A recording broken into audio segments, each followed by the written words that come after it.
जय गुरु जी। संगत जी, कल मैंने एक वीडियो शेयर करी थी गुरु महाराज के दर्शन की। उसका भी एक बहुत प्यारा सत्संग है।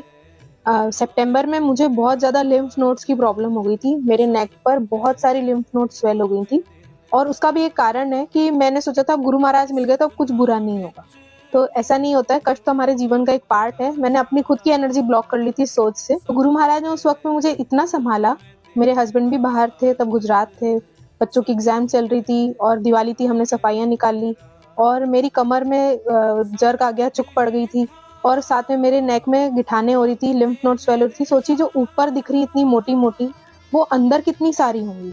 और जब हम कष्ट में होते तो हम गुरु महाराज से अधिकतर ये अरदास करते हैं कि गुरु जी ये कष्ट आप ले लीजिए, पर मैं नहीं करती। मैं गुरु महाराज से कहती हूँ कि आप मुझे हिम्मत दीजिए गुरु जी, ये कष्ट मैं आपके सहारे पार निकाल लूं, आप अपने ऊपर मत लेना, क्योंकि आप दुनिया में इतने लोगों का कष्ट ले रहे हो। मेरा कष्ट मुझे सहने दो, बस इसे पार लगवा दो। आप इतनी हिम्मत दो कि बस ये वक्त निकल जाए और सब ठीक हो जाए। तो गुरुजी की कृपा देखिए कि मैंने बस ये सोचा और ऐसा लगा गुरुजी की जोत मुझे खींच रही है अपनी तरफ, जो उनके आगे हम रोज जगाते हैं शाम को। और जब मैंने उसमें देखा तो गुरु महाराज काली मुद्रा में बैठे हुए हैं। काली मुद्रा मतलब गुरु महाराज ऐसे उंगली टच करके बैठे हुए हैं, वो उनकी काली मुद्रा है। मुझे भी सत्संग के थ्रू ही पता चला था। मैं इतने कष्ट में थी कि मुझसे गुरु महाराज मिलने आए।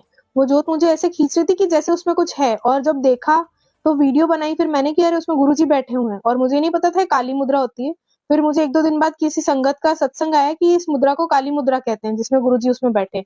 और एक संगत जी का और सत्संग आया कि उनको भी ऐसी जोत ने अपनी तरफ खींचा था कि उसमें गुरु महाराज आए हुए हैं।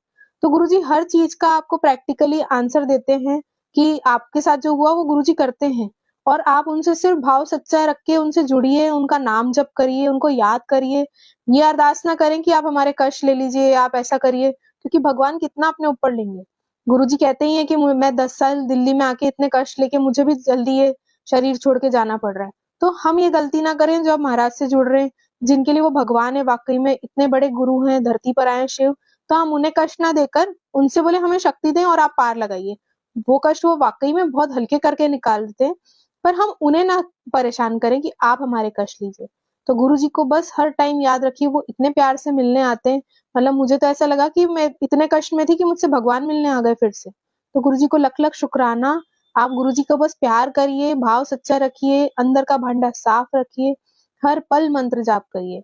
और बात अच्छी और सच्ची लगे तो आगे भी शेयर करें कि सबके साथ यही हो कि हम गुरुजी को सिर्फ याद करें, उनसे कोई चीज ना मांगे, ना उनसे बोले कि आप हमें ये कष्ट हमारा आप ले लीजिए। तो गुरु महाराज और कृपा करते हैं। जीवन का पार्ट है कष्ट, वो तो आएंगे ही। जय गुरु जी, शुक्राना गुरु जी।